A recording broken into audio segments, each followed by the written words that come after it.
Hello, friends. I wanted to follow up just quickly on the last video that Mr. Spinola sent you that would wrap up for you chapter 29 in your textbook. And if you have your textbook, wouldn't be a bad idea to take a peek at chapter 29, and that's what we've been talking about in these videos. We've been talking about the aggregate supply and aggregate demand model as a means of explaining how the level of prices and the level of output in the macroeconomy are established and how they may change and why they may change, right? So in order to do that, that model is typically the model that economists use to evaluate and explain the macroeconomy. We talked about that and we introduced demand, aggregate demand and the four components thereof: consumption, investment, government, and net exports. And we built the aggregate demand curve, which was downward sloping. And in that chapter, there's a discussion of the reasons why that aggregate demand curve is downward sloping. We talked about changes and shifts in aggregate demand autonomous to price level, where consumption may change autonomously, or investment or government spending or even net exports may change and shift the curve, right? We discussed that, and then we introduced aggregate supply, and we said aggregate supply is a little bit more difficult to understand. It's the amount of output that would be provided at each particular price level by all of the firms that are producing goods and services. And we said the big distinguishing thing about aggregate supply in the short run, and that's our focus in this chapter, even though we introduce the long run, that will be something that we return to. But in the short run, our focus was on that upward sloping supply curve. And we said in the short run, input prices, particularly nominal wages, were fixed.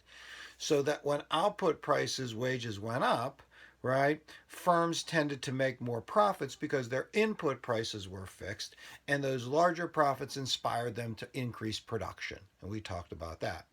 We said if input prices would change, go up or down, and we gave reasons why they may, right, go up or down, then we said that the short run aggregate supply curve shifts. It increases or decreases, right?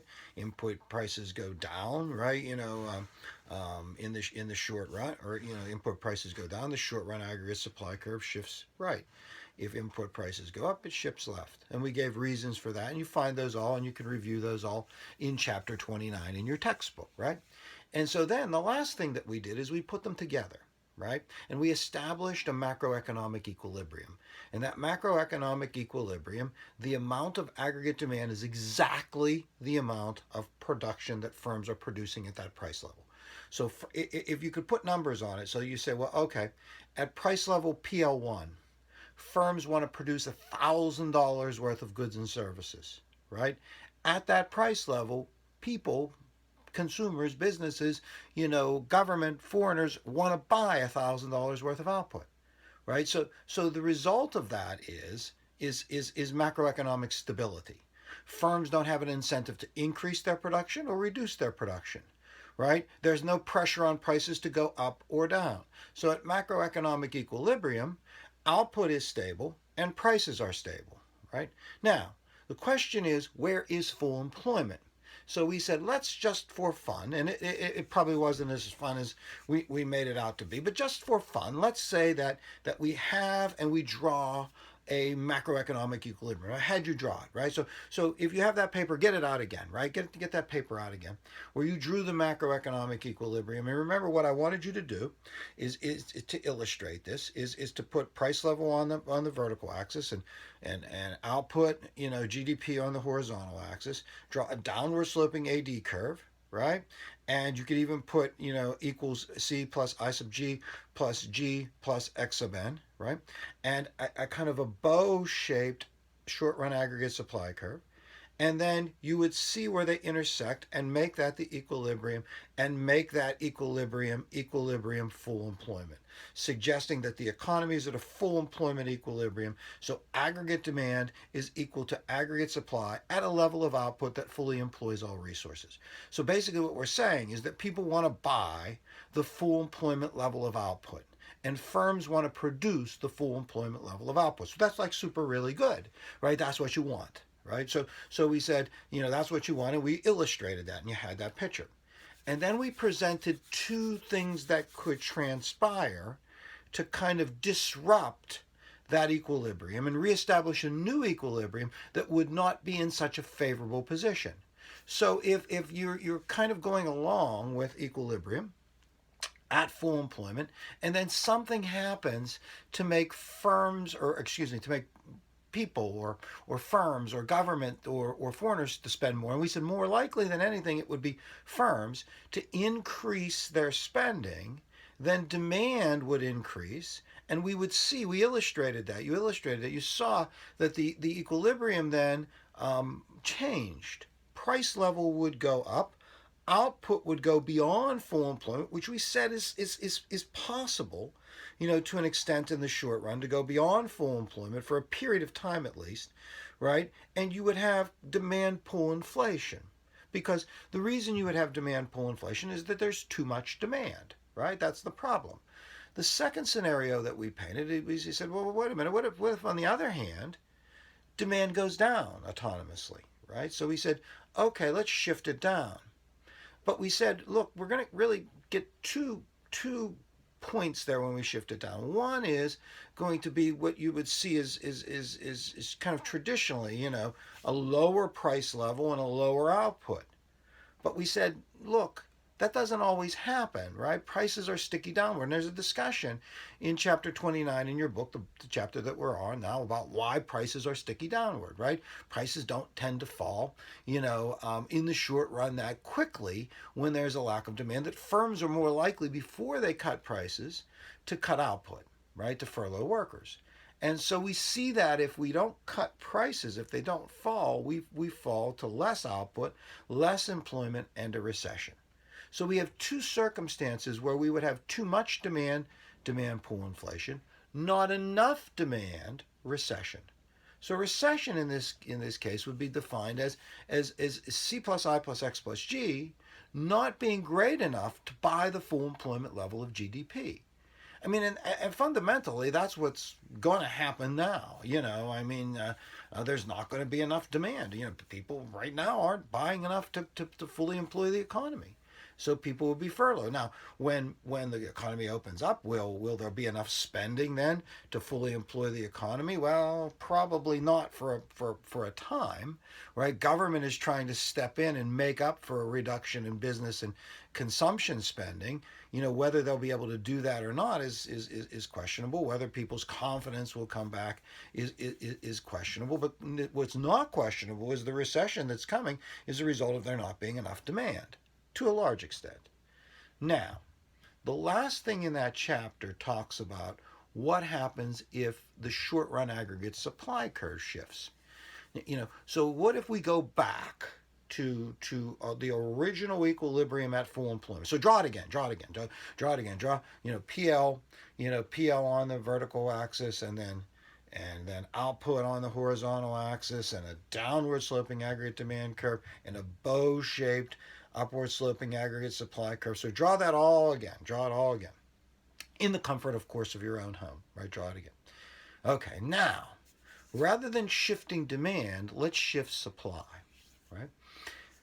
So let's assume that something happens to make the per unit cost of production of most products and services go up, right?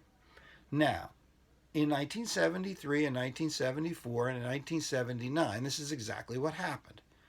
And that's because energy prices, oil prices, rose dramatically. The Arab oil embargo, 1973, late 73 into 74, caused a rapid increase in energy prices. Industries were energy heavy. A significant percentage of their cost involved energy. They weren't very, efficient in preserving energy because it was relatively cheap, and these prices rose dramatically. So what most economists argue is the effect of that was a leftward shift in the short-run aggregate supply curve. So go ahead, do it. Shift that short-run aggregate supply curve leftward. And look what happens to equilibrium. Well, two things happen here. One is price level increases. You see that? You see price level increases, but output declines. Now, this was a novel problem. This really wasn't something that very much happened in the macroeconomy, where you had price level increasing and output declining simultaneously.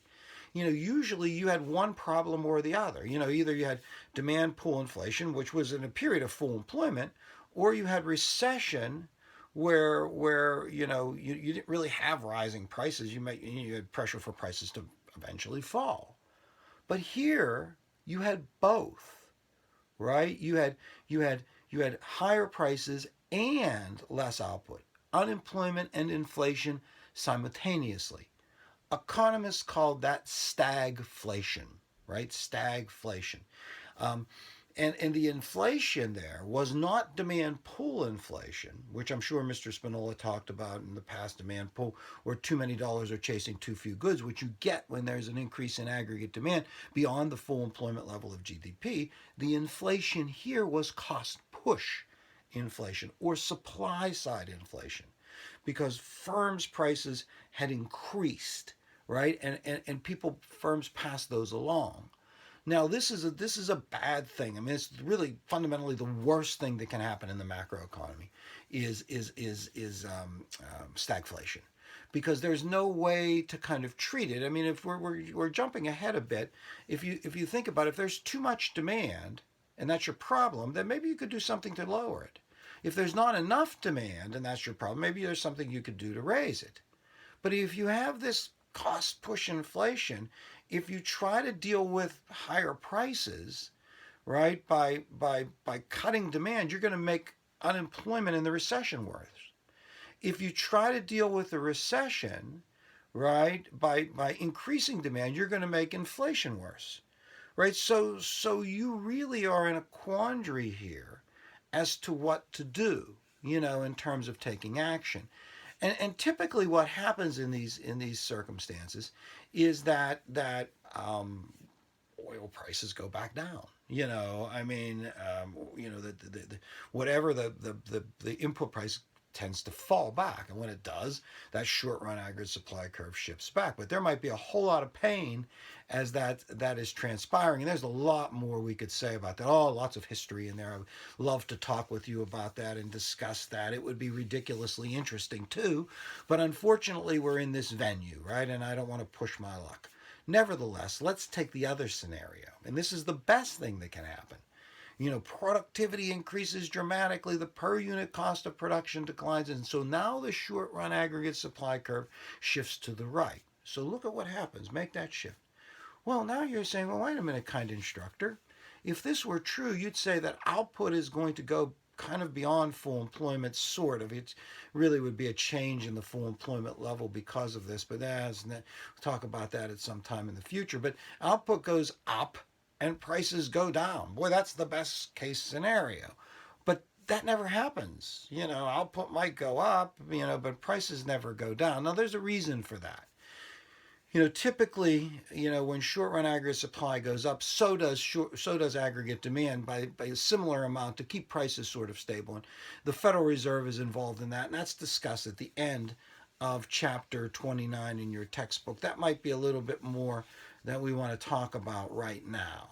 But what we want to conclude this chapter with saying is, look, that ideally the equilibrium, aggregate supply, the amount of production that firms want to produce, will be equal to the full employment level of GDP.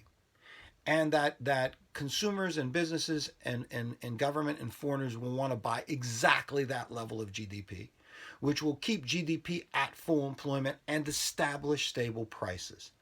However, that's not what always happens, right? Sometimes, and let's just focus on demand for this point, sometimes demand is too high, sometimes demand is too low. Those are the more frequent problems. Now, the next part of macroeconomics would be, okay, what, if anything, could we or should we do about that? If aggregate demand is too high, is there something that we could do about that? If it is too low, is there something we could do about that? And if there is something that we could do, should we do it? Because, I mean, what we're going to find out is that there are things that policymakers would recommend. Whether or not we should do that is a source of some level of disagreement, right? So okay, I think Mr. Spinola is going to try to give you some sort of examination on this chapter.